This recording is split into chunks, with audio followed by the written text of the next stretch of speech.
আজিকালি চলাই নেকি আজিকালিতো এপৰ দিন হয় আজিকালি দিনত কোনে ৱেবছাইট চাই মোক কওকচোন তো কংগ্ৰেছৰ ইমানো মাথাত স্ক্ৰু নাই যে আজিকালি ৱেবছাইট নাচাই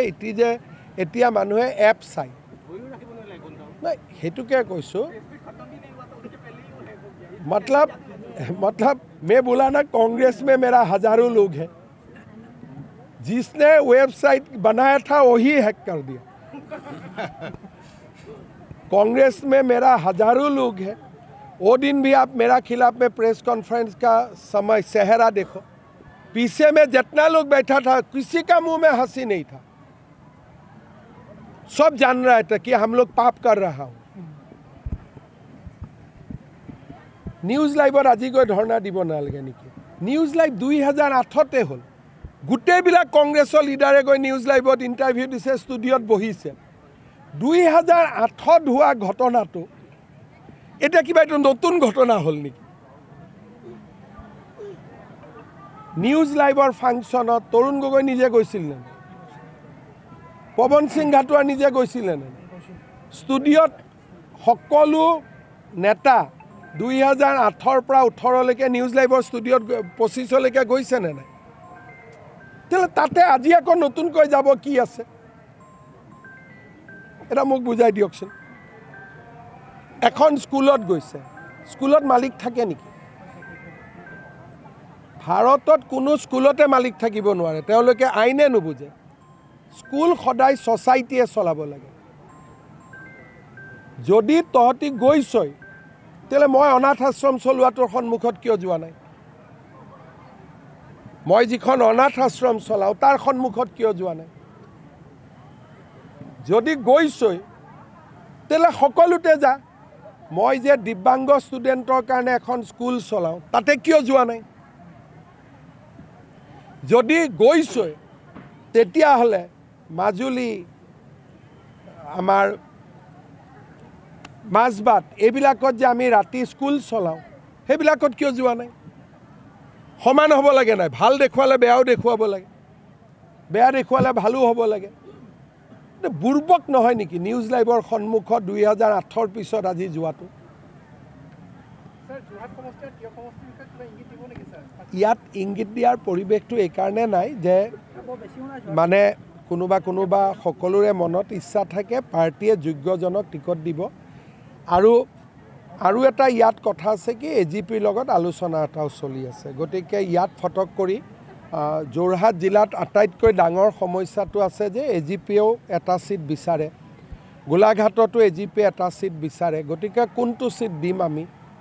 গতিকে এজিপিৰ লগত ফাইনেল নোহোৱাকৈ আমাৰ কেণ্ডিডেট সিলেকশ্যন কৰা দিগদাৰ যদি আমাৰ এটা লিমিট আছে যে আমি এজিপিক ইমান সিট দিম কিন্তু এজিপি আমাৰ দীৰ্ঘদিনৰ সতীৰ্থ গতিকে এজিপিয়ে যদি কয় যে 2-4টা সিটত আমি ফ্ৰেণ্ডলি খেলিম তাত আমি আপত্তি নকৰোঁ বন্ধুত্বমূলক খেলিলে বিৰোধী লাভজনক হয় বুলি অতুল আমি সেইকাৰণে ৰিস্ক ল'ব ৰেডি আছোঁ এজিপিৰ কাৰণে ইমানটোতো আমি ছেক্ৰিফাইচ কৰিম কাৰণ নিজৰে পাৰ্টি গতিকে এজিপিৰ কাৰণে যদি অতুল বৰাই মিলাব নোৱাৰে তেওঁৰোতো এটা পাৰ্টি আছে তেওঁকো কৰ্মীসকলে হেঁচা দিব গতিকে আমি তেখেতক কৈছোঁ যে আপুনি 2-4টা সিটত বন্ধুত্বমূলক খেলিলেও খেলক তাতে মই কেম্পেইনতো নাযাওঁ যাতে নিউট্ৰেল হয় আৰু যদি তেনেকুৱা কিবা আছে তেতিয়াহ'লে তেওঁ সেইটো কৰিব পাৰে কিন্তু বিজেপিৰ এটা সিটৰ লিমিটেশ্যন আছে এইটো এটা নেশ্যনেল পলিটিকেল পাৰ্টি হয় আৰু আমাৰ ৱৰ্কাৰবিলাক আছে আমাৰ কাৰ্যকৰ্তাই নামানিব এটা সংখ্যাৰ ওপৰত গ'লে মিনিমাম এটা মানিব সেইদিনাখনে মই টিয়কত গৈছোঁ গোটেইবিলাকে হুলস্থুল কৰি আছে ছাৰ এজিপিক নিদিব বিজেপিক লাগে গতিকে আমাৰ এটা সীমাবদ্ধতা আছে আৰু আমাৰ সীমাবদ্ধতাটোক এজিপিয়ে বুজিব লাগিব এজিপিৰ সীমাবদ্ধতাটোক আমি বুজিব লাগিব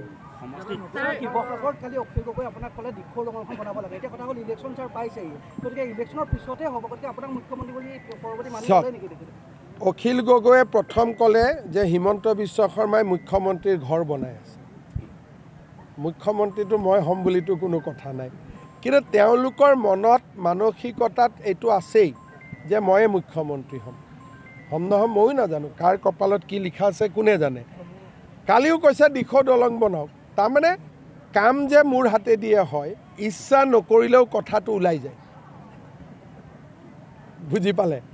কিন্তু মই নকওঁ যে মই মুখ্যমন্ত্ৰী হ'ম অহংকাৰ কৰা মোৰ স্বভাৱ নাই কাৰ কপালত কি লিখা আছে কোনে জানে স্যার আর একটা কথা কৈছো মানে আপনার নেতৃত্বে স্যার মালৌ এজন ব্যক্তি তেওঁ স্যার 8 মাহে অন্বেষণ কৰি আছে পৰৱৰ্তী আপুনি মুখ্যমন্ত্ৰী নহয় ঘৰতে জন্মদিন কৰিছে স্যাৰ আৰু নামটো মোক মই লৈ ল'ম স্যাৰ আপোনাৰ দিনত স্যাৰ যথেষ্ট উন্নয়ন যোৰহাটত হৈছে উৰণ সেতুখন কেইদিনৰ পাছত আপুনি শুভ উদ্বোধন কৰিব স্বাধীনতা স্মাৰক উদ্যান হৈ আছে কিন্তু স্যাৰ স্বাধীনতা স্মাৰক উদ্যানতে অসমৰ ভিতৰতে এখনেই মুকলি কাৰাগাৰ আছে কিন্তু সেই মুকলি কাৰাগাৰখনত স্যাৰ মাটি বিক্ৰী কৰি পুখুৰী খান্দিব লগা হৈছে মই যেতিয়া তাৰ সুপাৰিনটেণ্ট শামছুল আলম বুলি সুপাৰিনটেণ্ট এজন আছে মই কথা পাতিলোঁ তেওঁ কৈছে চৰকাৰে আমাক ফাণ্ড দিয়া নাই সেইকাৰণে কাৰাগাৰৰ ভিতৰত মাটি বিক্ৰী ভিডিঅ'টো আছে নেকি স্যাৰ সব আছে মোক পঠাই দিব মই কালিৰ ভিতৰতে একশ্যন লৈ ল'ম নাই দিলে হ'লে অংকুৰক দি দিব হয় শামছুল আলম নামৰ তেওঁ কৈছে যে ফাণ্ড নাই স্যাৰ ফাণ্ড নাথাকে খালি আপুনি ভিডিঅ'টো অংকুৰক দি দিব বাকী ব্যৱস্থা মই লৈ ল'ম স্যাৰ ওটা কোনো যোৰহাটৰ ইমান উন্নয়ন হৈছে আৰু আমাৰ যোৰহাটৰ যিটো যান জঁটৰ ব্যৱস্থা আপোনাক পইচাও দিছে ইতিমধ্যে 17 কোটি টকা মাল্টিষ্টৰ যিটো কাৰ পাৰ্টি মাত্ৰ 12খন দোকানৰ কাৰণে স্যাৰ এইটো উঠাব চাওক কথাটো হ'ল তেখেতসকল মোক গৈছে য'ত স্থানীয়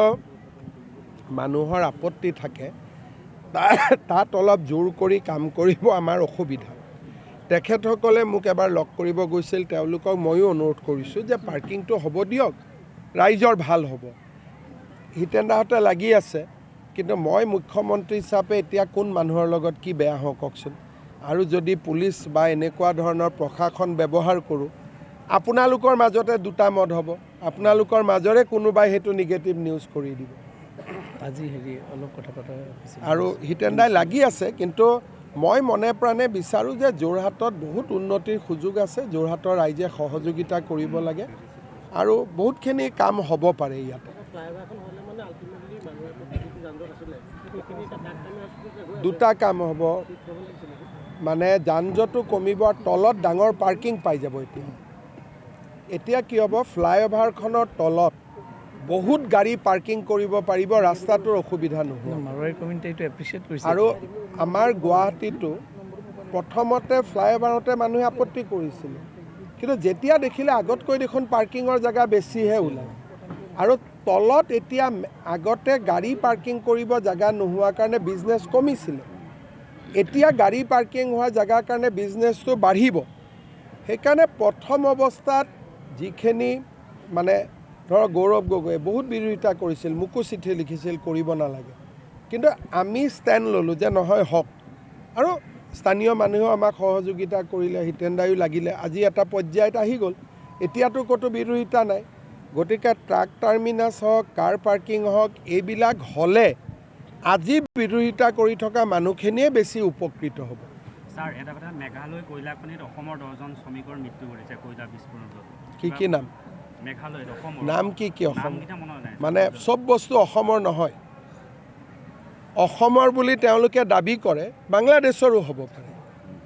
গতিকে আজিকালি মই অলপমান এই কথাবিলাক ফটক কৰি মানি নলওঁ কাৰণ মই জানাত মেঘালয়ত কোনো অসমীয়া মানুহে কয়লা খনিত যোৱা নাই কোন গৈছে তেওঁলোকৰ বিষয়ে জানিব লাগিব শুনিব লাগিব তাৰপিছত মই ক'ব পাৰিম কিন্তু মৃত্যু সদায় দুখদায়ক অসমীয়াৰ মৃত্যু হওক বাংলাদেশীৰ মৃত্যু হওক বা ভাৰতীয়ৰ মৃত্যু হওক আমি শোক প্ৰকাশ ডেফিনেটলি কৰিব লাগিব মৃত্যু কাৰো কাম্য নহয় মই ক'লোঁ নে আজি অংকুৰক দি দিব ক'লোঁ নে क्यों नया चेहरा चाहिए आपको हम लोग तो है ही आप लोग भी है आप लोग भी तो अपना चैनल में जल्दी नया चेहरा नहीं लाते हैं ना সাংবাদিককতো মই কৈছোঁ পীযুষ হাজৰিকাক অলপ লাহে লাহে আমি কিবা কিবি ভাবি আছোঁ আমাৰ মেনিফেষ্টোত পাব আপোনালোকে চাওক জালুকবাৰীত মই খুব নতুন সমষ্টি হ'ল আৰু মিনিমাম 1 লাখ ভোটত জিকিমো গতিকে আৰু ইয়াতে আহিলে কষ্ট কৰিব লাগিব কাৰণ নতুন জেগা নতুন চিনাকি আছে কিন্তু মই 1 লাখ ভোটত আৰামত জিকা সমষ্টিটো এৰি মইনো কিয় কষ্টত আহোঁ কাৰণ মইতো ঘূৰি ফুৰিব লাগিব এইবাৰ নহ'লে অহাবাৰলৈ আহিব লাগিব। কাৰণ মই যদি ঘূৰি ফুৰিব কেম্পেইন কৰিব লাগিব, গোটেই অসমতে ঘূৰিব লাগিব, ইয়াত খেলিলেতো গাঁওবিলাক চিনাকি হ'ব লাগিব, মানুহবিলাক চিনাকি হ'ব লাগিব। এটা জালুকবাৰীত মোৰ 25 বছৰৰ চিনাকি, মই এদিনো যাবও নালাগে। মই জালুকবাৰীত নমিনেশ্যন দিম, লাষ্টৰ দিনা যাম, আৰু মোৰ মাজত যাবও নালাগে, আৰু জিকিমো পূৰাপূৰি 1 লাখ ভোটত। যোৰহাট সমষ্টিত এতিয়া ইংগিত দিব পৰা হোৱা নাই ছাৰ। AGP লগত আলোচনাটো হৈ যায়। ছাৰ, অসম কৃষি বিশ্ববিদ্যালয়ৰ স্থায়ী নিযুক্তি নোহোৱাৰ বাবে 8 মাহৰ পেনেলৰ গভৰ্ণৰে চব কৰি আছে, হয় হয় খুব লাষ্ট পৰ্যায়ত আছে। লাষ্ট পৰ্যায়ত আছে। গৈ থাকোঁ, হ'ব, থেংক ইউ।